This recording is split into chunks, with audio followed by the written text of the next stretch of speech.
Mixing operatives could be employed running mixers for any number of things, including rubber, chemicals, and soils. The men and women who operated mixers making asbestos cement and insulation, however, are the ones who unknowingly put their lives and the lives of their families on the line every day they went to work. Mr. C is an example of one of these workers who lost his life because of his job. During the 1950s, he worked as a mixer operator for a company in Missouri. His job included measuring out materials from overhead bins and then mixing them according to a set recipe. He also hand-scooped raw asbestos fibers and added them to the mixture. After it was mixed, it was dumped into the bag. During this process, clouds of dust included enormous quantities of asbestos dust were released into the air. Mr. C later developed mesothelioma and died. Asbestos product manufacturers, even after they knew asbestos was dangerous, reassured the public, saying the products were only dangerous if the asbestos-containing product was damaged in some way that would release the asbestos fibers. This disregards the dangers of the people who made those products faced when they were mixing asbestos fibers into various compounds that use asbestos for strengthening properties or as an insulator. Asbestos is resistant to fire, is chemically inert, and provides efficient insulation against electricity and heat. The ancient Greeks and Romans used asbestos for clothing and for tablecloths that they could clean by throwing them in the fire. Asbestos linings were frequently put into suits of armor worn by knights during the Middle Ages. During its peak use in the United States, between World War II and the mid-1970s, asbestos was used in about 3,000 different products.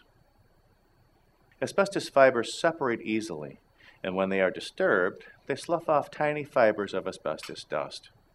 This dust is too small to be seen without a microscope, but clumps together so at times people will see dust coming off an asbestos product. These clumps, which look like just specks of dust, actually contain thousands of asbestos fibers. When the asbestos dust separates from the main fiber, it easily floats on the air. Any person in the area can then unknowingly breathe in the dust. When asbestos enters the human body, it gets embedded in the lungs or in the membrane that surrounds the lungs and lines the chest cavity. Asbestos is also a carcinogen that causes mesothelioma and other cancers. Mesothelioma is a cancer of the membrane that surrounds the lungs. Mesothelioma, like other asbestos-related diseases, has a lengthy latency period of 20, 30, or more years after initial asbestos exposure.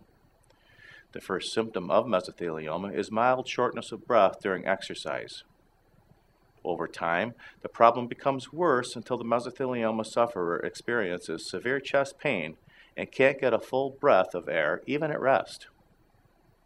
If mesothelioma is caught early, doctors can attempt to remove the tumor and surrounding tissue before the cancer metastasizes. Unfortunately, most people do not catch the disease in the early stages. By the time most people seek medical care for the cancer, has already spread throughout the body.